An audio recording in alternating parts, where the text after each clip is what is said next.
one God. But over time, I've been losing power.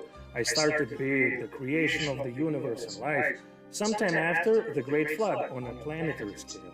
Later, mass plagues at the country level, then walking on water and multiplying lunch out of thin air in front of a few groups, mostly people who were already kind of impressed. By the Middle Ages, I downshifted further to occasionally reducing symptoms of syphilis. And now, But why did you skip like the resurrection of Jesus? Because if you asked an atheist and like some like atheist materialistic guy and said, which one is more unlikely, that a dead human body would come back to life, or that the beginning of the universe where nothing goes into being, everything happens, which one is like more inconceivable?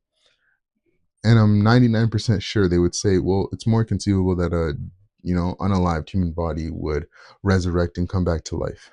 That would be a pretty wild claim and a huge miracle, right? That in Christ's own power, that he raises himself from the dead. I think that's a pretty powerful thing, sir. But just skip over it to make your point. best I can do is appear on a toast and help people find their car keys.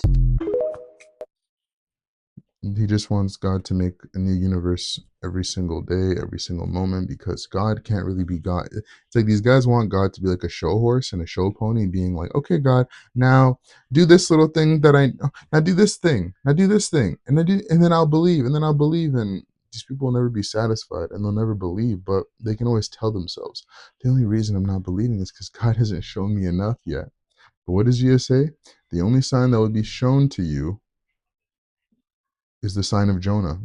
And a wicked and corrupt generation ask and seek for a sign.